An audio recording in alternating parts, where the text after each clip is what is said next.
आज हम देखेंगे क्लास 10th का NCERT मैथ। लिए मैथ में सबसे पहले देखेंगे पहला चैप्टर वास्तविक संख्या। तो वास्तविक संख्या जानने से पहले जानेंगे संख्या क्या है। संख्या दो प्रकार का होता है, वास्तविक संख्या और काल्पनिक संख्या। तो वास्तविक संख्या जानने से पहले हम उसके और डीपली जानेंगे। तो वास्तविक संख्या जानने से पहले हम प्राकृतिक संख्या को जानेंगे। प्राकृतिक संख्या गिनती की संख्या को प्राकृतिक संख्या कहते हैं, जैसे 1 2 3 4 डॉट डॉट इन्फिनाइट तक। अब देखते हैं पूर्ण संख्या। पूर्ण संख्या गिनती की संख्या में जीरो को शामिल कर लेने पर जो संख्या प्राप्त होता है उसे पूर्ण संख्या कहते हैं। तो मान लीजिए यहाँ से यहाँ गिनती की संख्या हो गया, इसमें जीरो को शामिल कर लिया, प्राप्त संख्या पूर्ण संख्या। अब देखेंगे पूर्णांक संख्या। पूर्णांक संख्या क्या किसे कहते हैं? पूर्ण संख्या के समूह में ऋणात्मक संख्या को शामिल कर लेने पर जो संख्या बनता है या प्राप्त होता है उसे पूर्णांक संख्या कहते हैं। तो मान लीजिए यहाँ से हो गया पूर्ण संख्या, इसमें ऋणात्मक संख्या को शामिल कर लिए।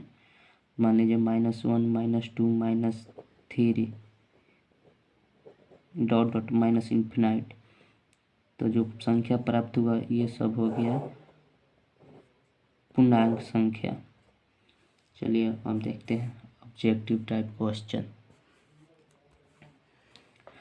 सबसे छोटी धनात्मक पूर्णांक संख्या 1 है तथा सबसे बड़ी अनंत है, ये आपको याद रखना होगा। चलिए दूसरा देखते हैं। सबसे बड़ी ऋणात्मक पूर्णांक संख्या -1 है तथा सबसे छोटी ऋणात्मक पूर्णांक संख्या -इन्फिनाइट है, यानी माइनस अनंत है। चलिए अब देखते हैं भाज्य संख्या। भाज्य संख्या को देखते हैं।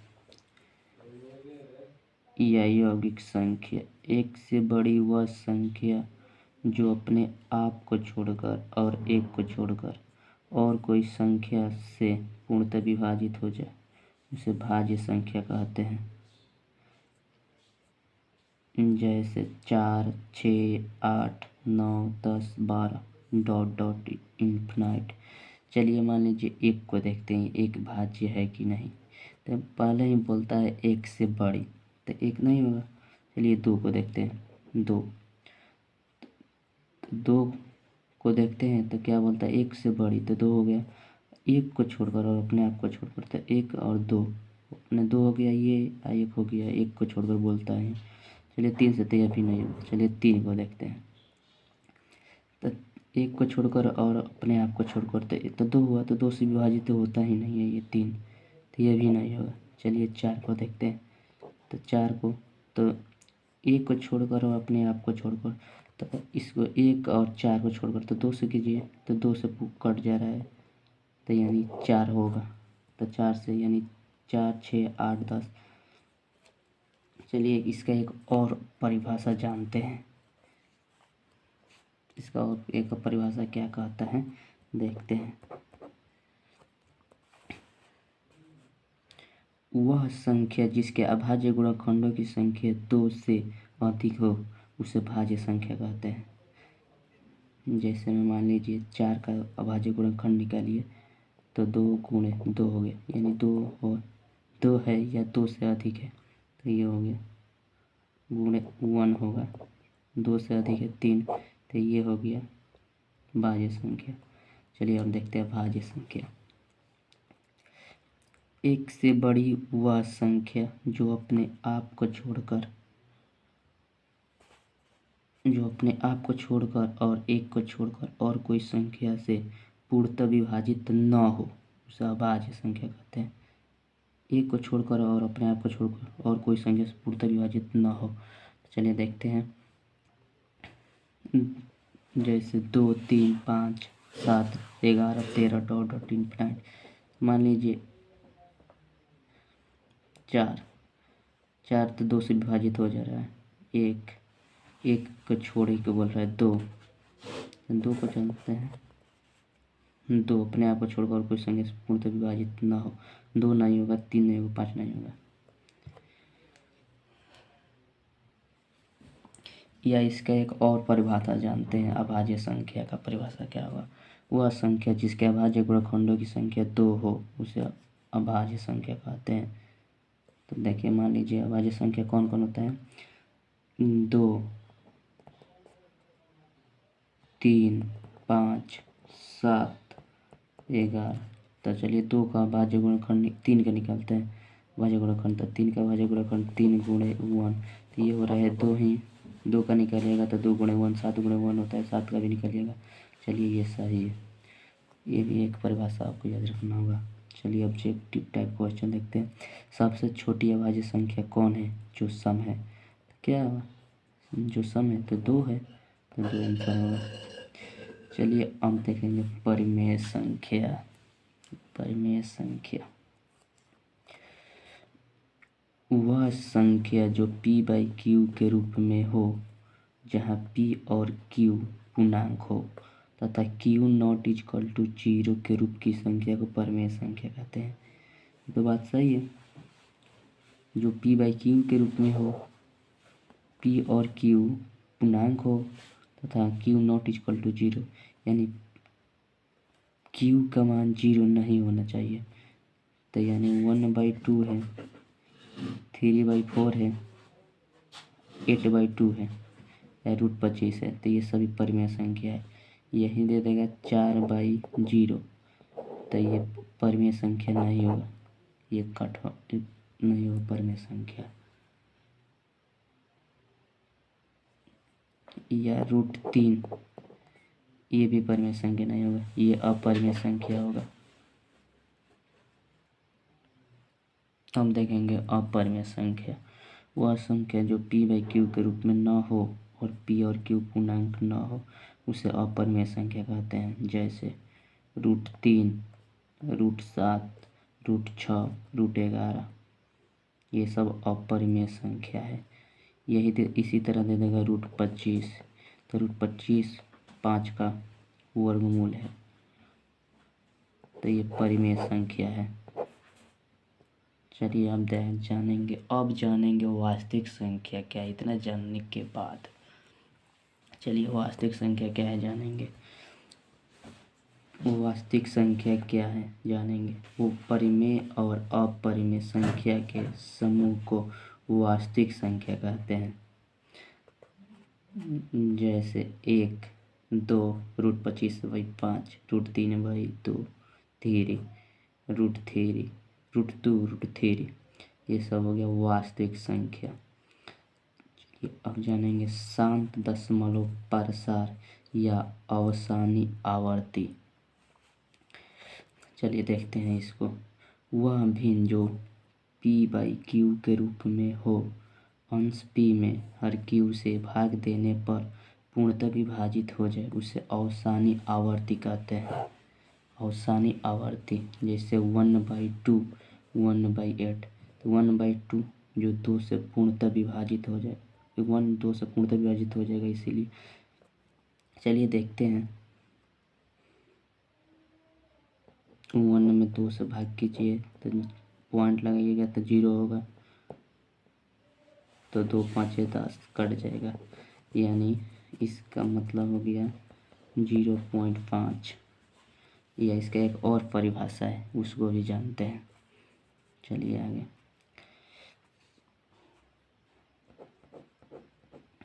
वह भिन्न जो p/q के रूप में हो, हर q के अभाज्य गुणनखंडों में 2 या 5 या दोनों के घात के रूप में हो उसे ही अवसानी आवर्ती कहते हैं। जैसे 1/10, तो 1/10 तो यानी 2 गुणे 10 का गुणनखंड होगा 2 गुणे 5, यानी 1/1, 2 गुणे 5। इसी प्रकार देख लीजिए 1/8, 1/8 तो 1/2, 2 × 2 × 2।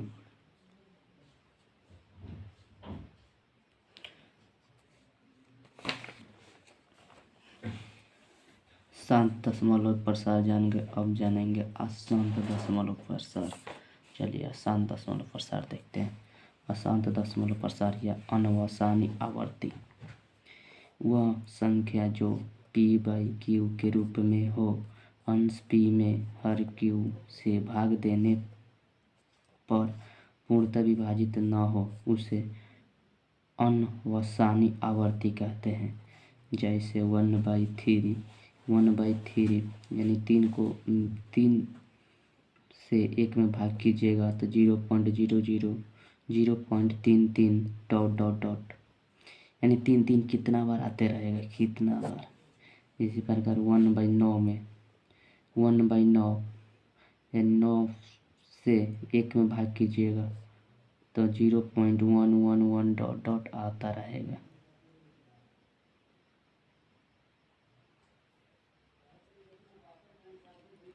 चलिए अब देखेंगे यूक्लिड विभाजन प्रमेय। चलिए यूक्लिड विभाजन प्रमेय को देखते हैं। यदि दो धनात्मक पूर्णांक a और b दिए रहने पर ऐसी अद्वितीय पूर्ण संख्याएं q और r विद्यमान हो कि जहां हो कि a बराबर bq प्लस r, जहां 0 greater than equal to r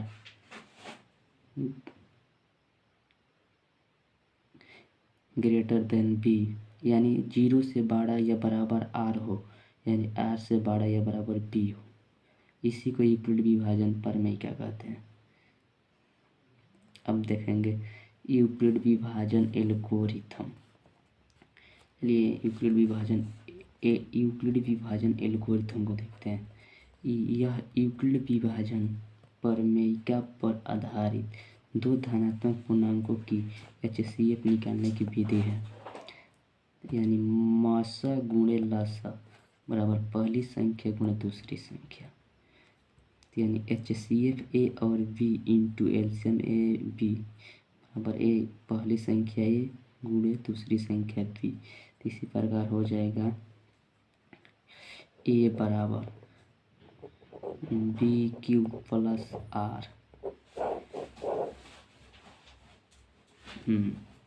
चलिए अब ऑब्जेक्टिव टाइप क्वेश्चन देखते हैं। ये आपको लिए VVI प्रश्न है। यह छोटी छोटी बातों को याद रखना पड़ेगा। छोटी छोटी बातों पर ध्यान कोई नहीं देता है।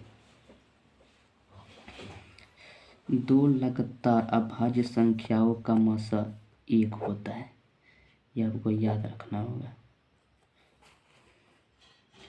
चलिए आगे देखते हैं। दो लगातार विषम संख्याओं का मसा 1 होता है, ये भी आपको याद रखना होगा। चलिए आगे देखते हैं। दो लगातार सम संख्याओं का मसा 2 होता है। 2 यानी कैसे 2 होता है। 2 लगातार सम संख्या ले लीजिए। मान लीजिए 2 लगातार सम संख्या 2 और 4, इसके एलसीएम कीजिएगा तो 2 से जाएगा 1 2।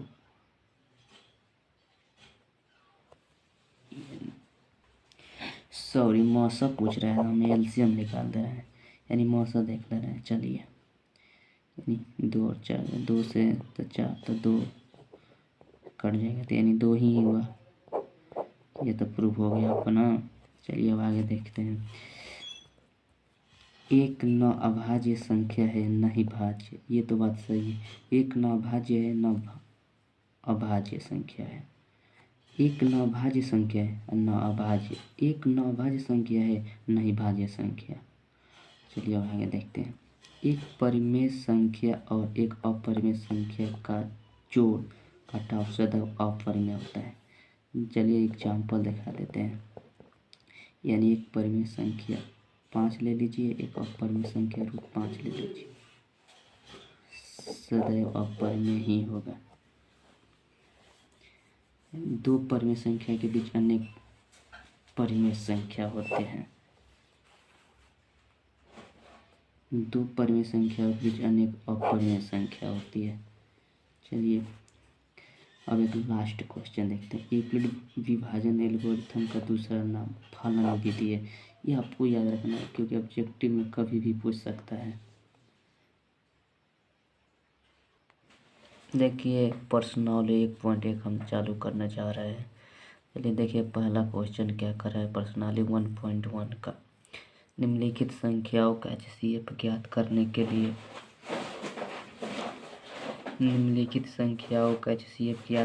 के लिए यूक्लिड विभाजन एल्गोरिथम का प्रयोग कीजिए। चलिए देखते हैं पहला क्वेश्चन। मान लीजिए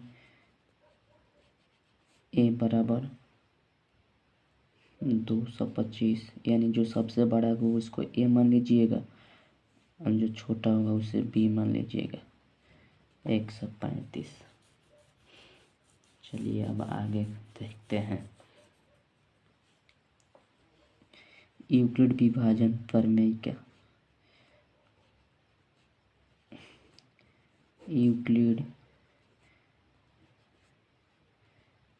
विभाजन प्रमेय कैसे। यूक्लिड विभाजन प्रमेय का फॉर्मूला क्या है। a बराबर बी क्यू प्लस आर।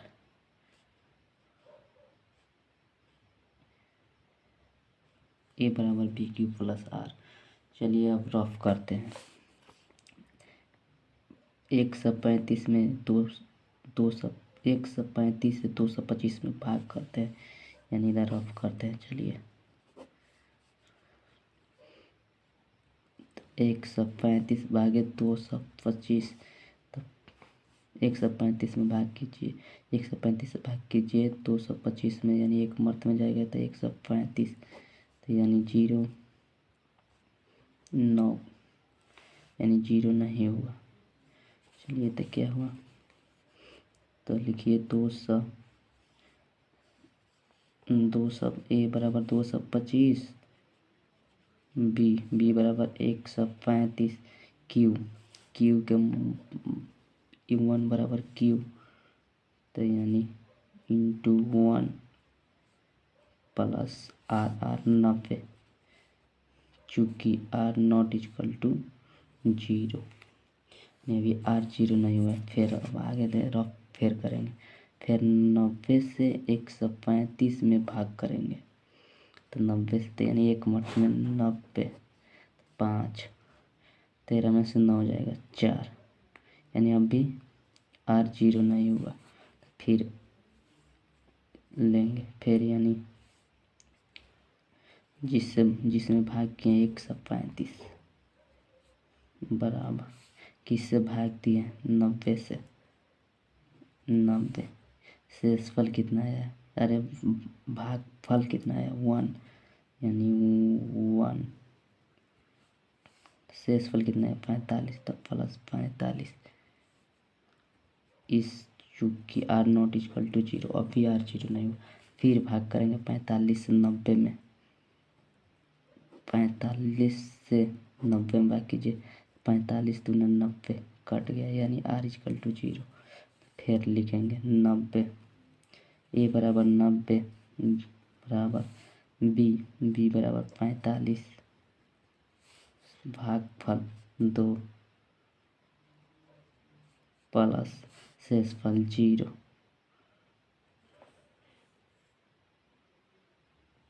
शेषफल 0 आ गया, तो इसलिए चूँकि आर बराबर 0,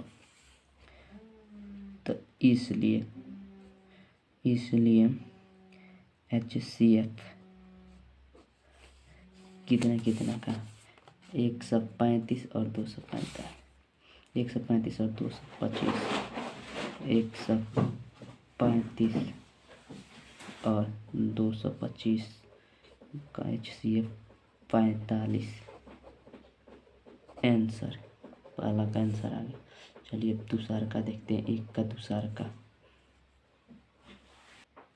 चलिए अब 2 नंबर 196 और